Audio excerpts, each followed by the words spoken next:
I'll never forget the moment my 6-year-old daughter Hazel stood up in that courtroom, her tiny voice cutting through the tension like a knife.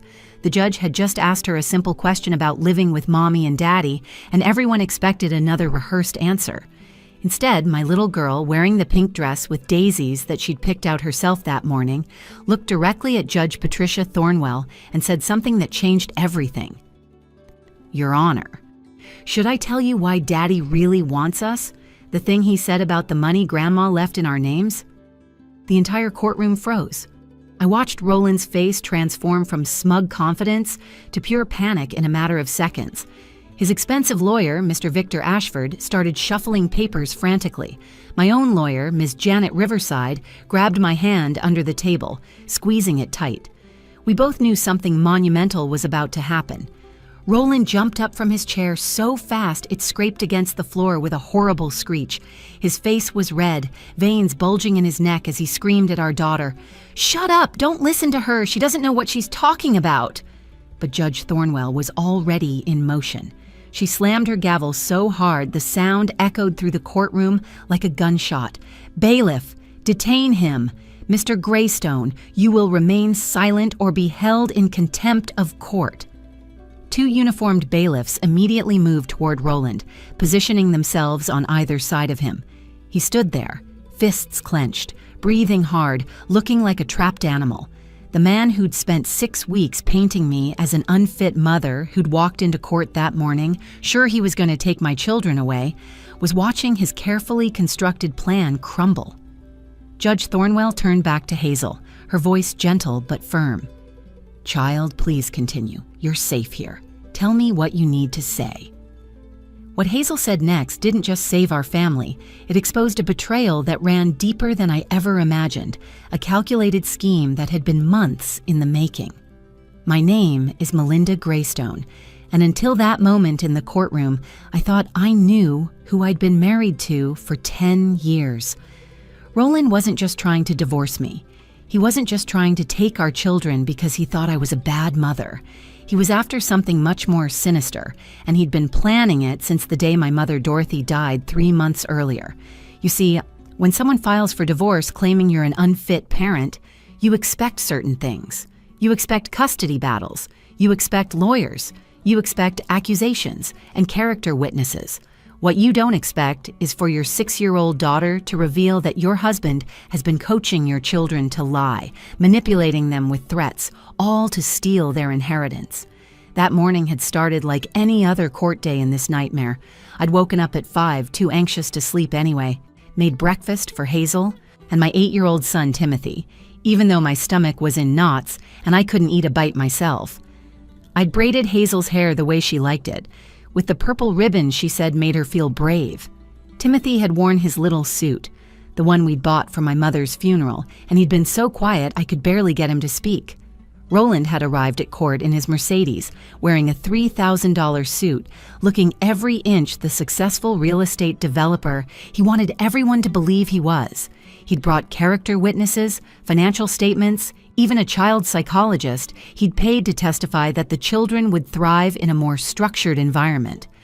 Translation: with him, not with their grieving mother who worked part-time at the local library. For 6 weeks, he'd been building his case methodically. Photos of me crying at the grocery store 2 weeks after Mom died, testimony that I'd seemed distracted and emotional, even a manipulated story from our neighbor claiming she'd heard the kids crying when I was supposedly home. Each piece of evidence had been carefully curated to paint a picture of a woman falling apart, unable to care for her children. And I'd almost believed it myself. That's what happens when someone you trust turns your grief into a weapon against you. You start to question everything. Maybe I wasn't good enough. Maybe the kids would be better off with someone more stable, more successful, more put together. But then Hazel stood up in that witness chair, her legs swinging because they couldn't reach the floor, and she told the truth that would save us all. The money Grandma had left, the girlfriend named Veronica, the failing business, the months of manipulation and lies. All of it was about to come pouring out of a 6-year-old's mouth, and there was nothing Roland could do to stop it. 3 months after losing my mother Dorothy to cancer, I thought the worst was behind me. The funeral was over, the estate was mostly settled, and I was trying to find a new normal for me and the kids. I was working part-time at the local library, a job I'd always loved because it let me be home when Hazel and Timothy got off the school bus. Our house wasn't fancy, just a 3-bedroom colonial on Maple Street, but it was filled with laughter, homework sessions at the kitchen table, and bedtime stories every single night. Roland and I had been married for 10 years, and while things weren't perfect, I believed we were managing. He'd been distant since Mom's funeral, spending more time at his real estate office, coming home late smelling of expensive cologne that wasn't his usual brand. When he did come home, he'd go straight to his office, claiming he had contracts to review, calls to make, deals to close. "Mommy, why doesn't Daddy eat dinner with us anymore?" Hazel had asked one evening while I helped her with her coloring book. She was working on a picture of our family, and I noticed she'd drawn Roland standing far apart from the rest of us. "Daddy's working hard to take care of us," I'd told her, though the words felt hollow even as I said them. His job is very busy right now. The truth was, I didn't know why everything felt so different. Roland had always been ambitious, but lately, he'd developed an edge of cruelty I'd never seen before. It started with small comments about my appearance. "You've really let yourself go since Dorothy got sick," he'd said one morning, looking at me over his coffee cup. "Maybe you should spend less time moping and more time at the gym." Then came the criticism about my parenting. "You're turning the kids soft," he'd say when I'd hug them after they scraped their knees. "Dorothy babied you, and look where that got you. Working part-time in a library like some college student instead of having real ambition." That stung more than I wanted to admit. Yes, I worked at the library, but I loved my job. I helped kids discover books that made them love reading. I organized senior computer classes. I ran the summer reading program that Hazel and Timothy adored. To Roland, none of that mattered because it didn't come with a 6-figure salary. The morning he served me divorce papers, I was making pancakes shaped like dinosaurs. Timmy's favorite Saturday morning tradition. The kids were still in their pajamas, giggling about something they'd seen on TV. I had batter on my hands and flour in my hair when Roland walked in wearing his best suit, the charcoal one he saved for important meetings. He placed a manila envelope on the counter, right next to the plate where I was stacking pancakes. "I'm filing for divorce, Melinda." Just like that. No warning, no conversation, no marriage counseling, just 5 words that shattered our family. "Roland, what are you talking about?" I managed to whisper, glancing at the kids to make sure they weren't listening. "Can we discuss this privately?" "There's nothing to discuss," he said, his voice cold and businesslike, as if he was closing a real estate deal. "I'm taking the kids. You're an unfit mother, and I have the evidence to prove it. My lawyer will be in touch." He turned to leave, then stopped at the doorway. "Oh, and Melinda, don't try to fight this. You work 20 hours a week. You've been a mess since your mother died, and I have documentation of everything. Every time you've cried in front of the children, every pizza dinner because you were too tired to cook, every moment you've chosen wallowing in grief over being a proper parent." "Roland, please," I started, but he was already gone, leaving me standing there with a spatula in my hand and dinosaur pancakes burning on the griddle. Timothy looked up from his cartoon. "Why was Daddy so mad?" "He wasn't mad, sweetheart," I lied, forcing a smile. "Just stressed about work." But inside, I was reeling. Documentation? Evidence? How long had he been planning this? I thought about all those late nights at the office, the new cologne, the criticism that had become increasingly harsh. Had he been building a case against me while I was nursing my dying mother, while I was planning her funeral, while I was trying to help our children understand why Grandma wouldn't be coming to visit anymore? That night, after the kids were asleep, I sat at the kitchen table and read through the divorce papers. Roland wasn't just asking for a divorce. He was seeking full custody, claiming I was emotionally unstable, financially irresponsible, and neglectful. The man who'd stood next to me at our wedding, who'd promised to love me in sickness and in health, was now trying to take away the only thing that mattered to me, our children. The custody hearing was scheduled for 6 weeks later, and Roland came prepared for war. He'd hired Victor Ashford, known throughout the county as the lawyer who'd never lost a custody case. The man walked into court that morning like he owned the place, carrying a leather briefcase that probably cost more than I made in a month. Roland sat beside him, confident and composed, wearing a new Rolex I'd never seen before. My lawyer, Ms. Janet Riverside, was competent but clearly outmatched. She was a solo practitioner I'd found through legal aid, and while she believed in my case, she didn't have the resources Roland's team had. They'd hired private investigators, expert witnesses, and even a child psychologist who'd never actually met my children but was prepared to testify about their needs. Mr. Ashford stood up to present Roland's case, his voice smooth and authoritative. Your Honor, we'll demonstrate that Mrs. Greystone, while perhaps well-intentioned, is simply unable to provide the stable, structured environment these children need. Mr. Greystone is a successful businessman who can provide stability, private education, and opportunities these children deserve. Mrs. Greystone works 20 hours a week and has been emotionally compromised since her mother's death. Then came the evidence, each piece more damaging than the last. First, they showed photos of me crying at the grocery store 2 weeks after Mom died. The image was grainy, clearly taken from a distance, but you could see my red eyes, the tissues in my hand. This was in public, Your Honor, Ashford said, in front of her children. Imagine what happens at home. Next came testimony from Roland's business partner, Dennis Crawford. I've seen Melinda at company events, he said from the witness stand. She seemed distracted, disconnected. At the last Christmas party, she spent most of the evening sitting alone while Roland networked. The children seemed to gravitate toward their father. What Dennis didn't mention was that the Christmas party was 3 days after Mom's diagnosis, that I'd begged Roland not to make us go, that I'd sat alone because Roland had specifically told me I was embarrassing him with my sadness. They even brought in our neighbor, Mrs. Patricia Hoffman, who claimed she'd heard the kids crying one afternoon when I was supposedly home. It went on for at least an hour, she testified. I was concerned, but I didn't want to interfere. Ms. Riverside cross-examined her, getting her to admit she couldn't be sure I was actually home, that it might have been the babysitter, that kids cry sometimes for normal reasons. But the damage was done. The seed of doubt was planted. Roland took the stand next, and his performance was masterful. He spoke softly, seemingly reluctant to say anything negative about me. I loved Melinda, he said, looking right at me with fake sadness in his eyes. I still do. But since Dorothy's death, she's changed. She spends hours looking at old photos. She cries constantly. The children have told me they're scared when Mommy gets sad. Can you provide specific examples? Ashford prompted. Last month, Hazel asked her mother to help with a school project about families. Melinda broke down sobbing because it reminded her of Dorothy.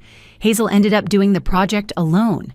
Timothy's been acting out in school, getting into fights. When I asked him about it, he said he was angry because Mommy was always sad.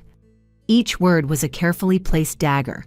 The worst part was the tiny kernels of truth twisted into weapons. Yes, I'd cried about the school project, but only after I'd spent 3 hours helping Hazel create a beautiful family tree.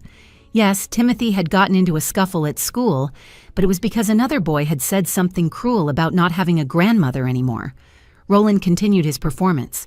I just want what's best for Hazel and Timothy. They need structure, discipline, and a parent who can focus on their needs, not someone lost in grief. I've already enrolled them in Pemberton Academy for next year. I've set up college funds. I've arranged for tutoring, music lessons, everything they need to succeed. Pemberton Academy, the elite private school that cost $40,000 a year per child. Where was this money coming from? Roland's real estate business had been struggling for the past 2 years. He'd complained about it constantly, said we needed to tighten our belts, which was why I hadn't pushed for more hours at the library. Judge Thornwell was taking notes, occasionally looking at me with what felt like pity mixed with disappointment.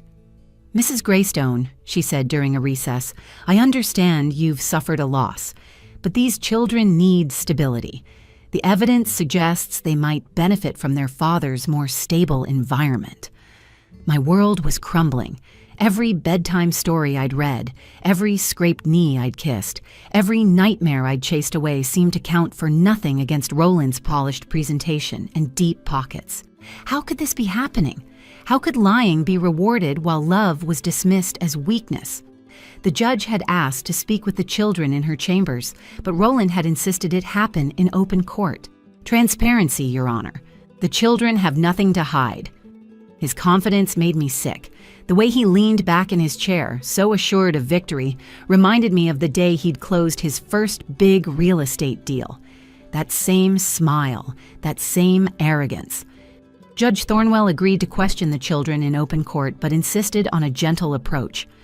"I want them to feel comfortable," she said, having the bailiff bring in smaller chairs and placing them closer to her bench rather than in the witness box. "This isn't an interrogation, it's a conversation." Timmy went first, climbing into the chair with his shoulders hunched. My brave little boy looked so small in his funeral suit. He kept glancing at Roland, then at me, then down at his hands. The judge smiled at him warmly. "Timothy, there's no wrong answer here. I just want to know how things are at home. Can you tell me about living with your mom and dad?"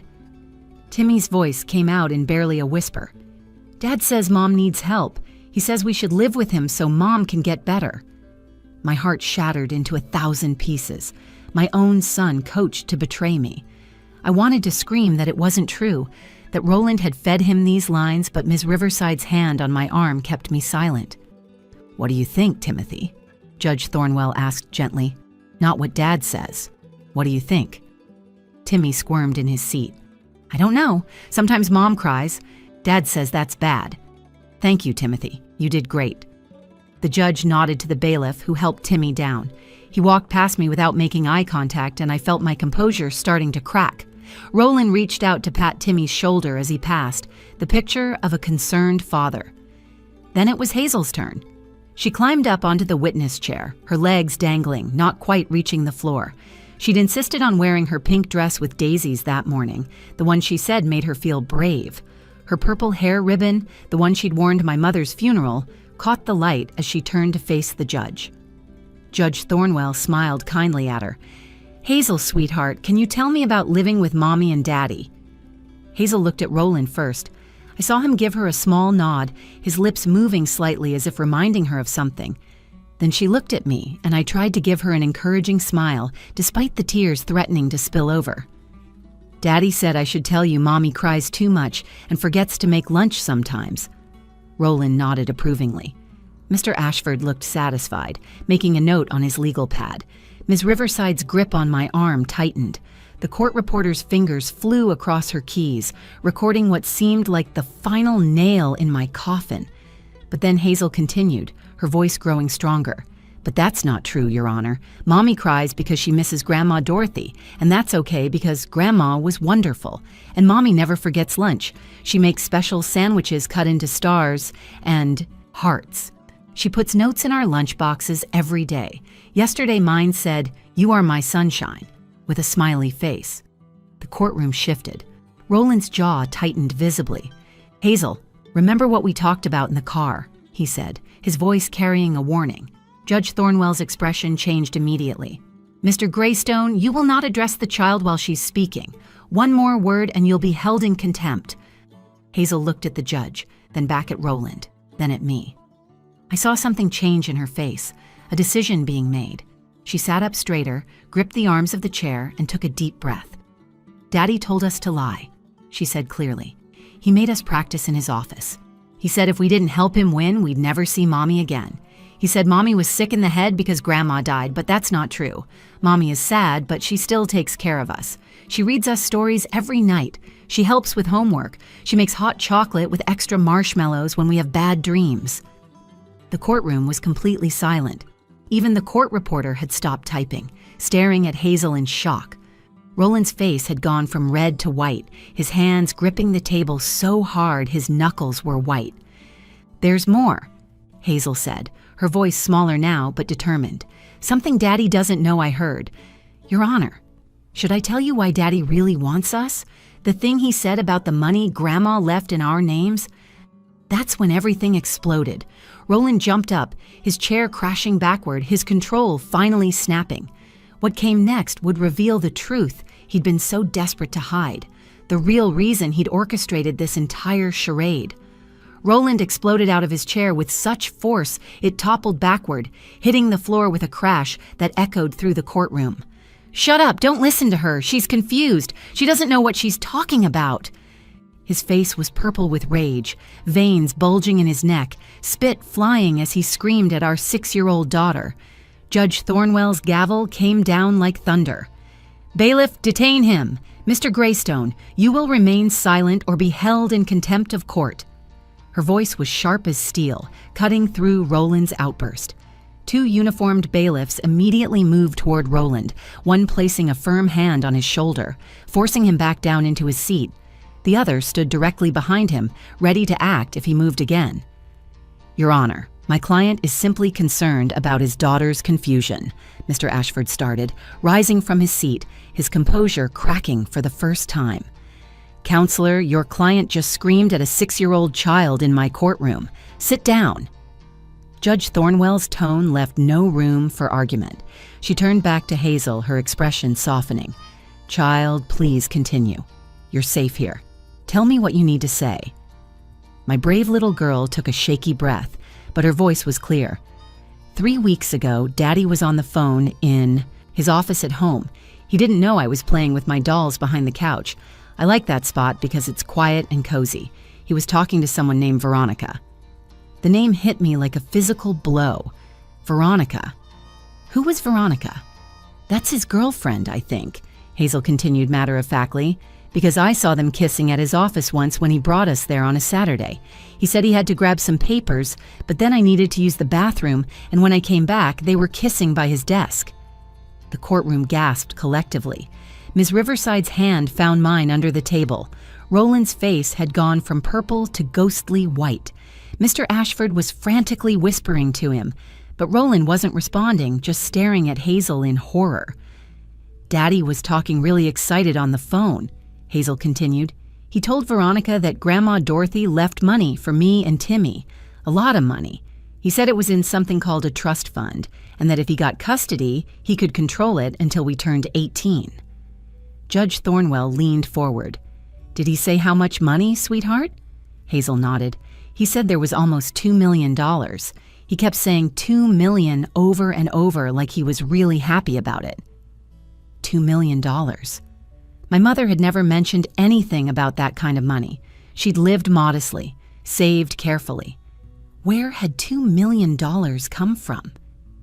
"He told Veronica his business was in trouble," Hazel continued, each word another nail in Roland's coffin. "He said he owed a lot of money to some bad people and the banks wouldn't give him any more loans. He said, 'Once I get the kids, we can use their money to save the company and buy that beach house in Florida you wanted.'" Timmy suddenly stood up from his seat in the gallery. "I heard it too." His voice cracked with emotion. "I didn't want to say anything because Dad said he'd send Mom away if we didn't help him. But I heard him talking about the money too. He was in his car on speakerphone and I was in the back seat. He forgot I was there."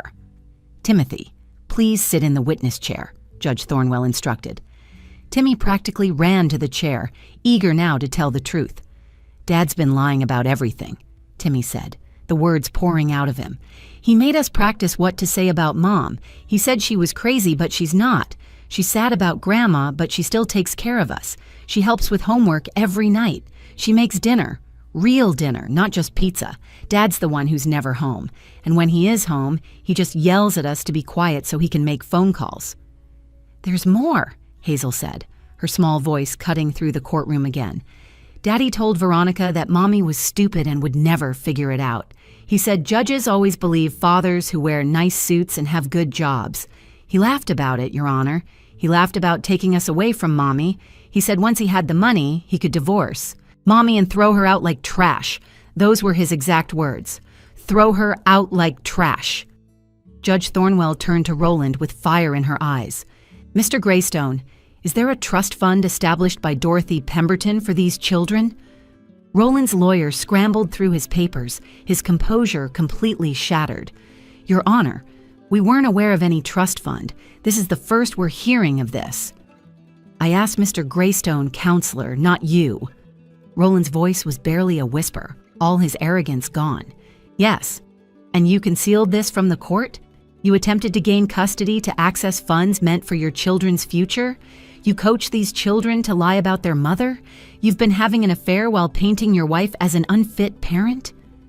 The silence in the courtroom was deafening as everyone waited for Roland's response. Judge Thornwell's ruling was swift and decisive. She didn't even retire to her chambers to deliberate. Mr. Greystone, I've seen many custody cases in my 20 years on the bench, but rarely have I witnessed such calculated manipulation of both the court system and innocent children. You've committed perjury, concealed assets, coached minor children to lie under oath, and attempted to defraud them of their rightful inheritance. She turned to Ms. Riverside. Counselor, I'm granting your client immediate full custody with sole legal and physical rights. Mr. Greystone will have supervised visitation only, pending a full investigation by Child Protective Services and the District Attorney's Office for fraud, coercion of minors, and perjury. Your Honor, Mr. Ashford stood up, his designer suit somehow looking less impressive now. My client wishes to appeal. Your client is fortunate he's not leaving here in handcuffs, Judge Thornwell replied sharply. The trust fund established by Dorothy Pemberton will remain protected for the children's education and future, with Mrs. Greystone as the sole trustee. Mr. Greystone, you will pay child support of $3,000 per month, and you're ordered to stay away from the family home except during court-approved visitation. As we walked out of the courthouse, Hazel held my right hand and Timmy held my left. The October sun felt warm on our faces, like my mother's embrace from heaven. Mommy, I'm sorry Daddy was mean to you, Hazel said, looking up at me with those big brown eyes. I knelt down right there on the courthouse steps and hugged both my children tight. You were so brave, sweetheart, both of you. Grandma Dorothy would be so proud. You told the truth when it was hard, when you were scared. That takes real courage. She told me to tell the truth, Hazel said quietly, playing with the purple ribbon in her hair. In my dream last night, Grandma said to be brave and protect you like you protect us. She said the truth always wins, even when liars wear fancy suits. Whether it was really my mother's spirit or just a brave little girl's conscience, I'll never know. But that moment taught me something profound that I'll carry forever. Sometimes the smallest voices speak the loudest truths. Sometimes children see through facades that fool adults. Roland had everything on his side. The expensive lawyers, the manufactured evidence, the carefully constructed lies, the practiced testimony, but he didn't count on one thing, a 6-year-old girl who loved her mother more than she feared her father. 3 months later, the full truth came out during the investigation. Roland's real estate company was $800,000 in debt. He'd been taking out loans he couldn't repay, making risky investments that failed, living far beyond his means to maintain an image of success. The Mercedes, the Rolex, the expensive suits, all of it was bought on credit he couldn't afford. His girlfriend Veronica, who turned out to be his secretary, left him the same week his company filed for bankruptcy. The trust fund my mother had established was even more than Hazel had heard. My father had died when I was young, and his life insurance, combined with Mom's lifetime of careful saving and smart investments, totaled $2.3 million. She'd never told me, wanting me to live my life without depending on money, wanting me to find happiness in simple things like she had. The money was meant for Hazel and Timothy's education, their futures, their dreams. Roland had discovered it while going through Mom's papers when he was supposedly helping me with the estate.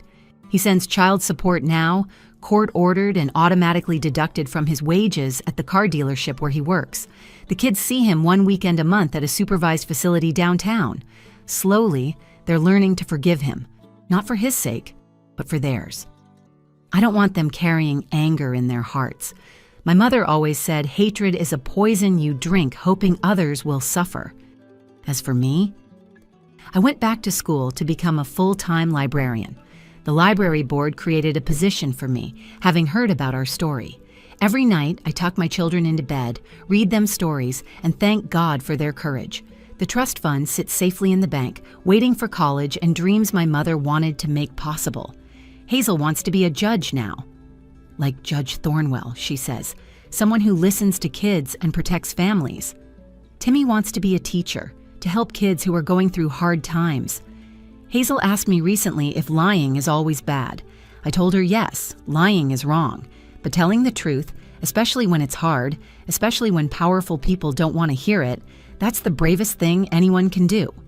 She smiled and said, like when I told the judge about Daddy? Exactly like that, baby. Exactly like that. Some battles aren't won with money or power or perfectly pressed suits. Sometimes they're won by a little girl who refuses to let injustice win, who stands up in a big scary courtroom and speaks the truth that everyone needs to hear. My mother always said the truth has a way of finding light, even in the darkest places. Turns out she was right, and she made sure her granddaughter knew it too. If this story touched your heart, please share it with someone who needs to hear it. Leave a comment below about a time when truth prevailed in your own life.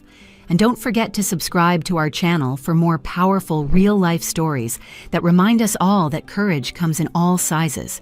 And sometimes, the smallest heroes make the biggest difference.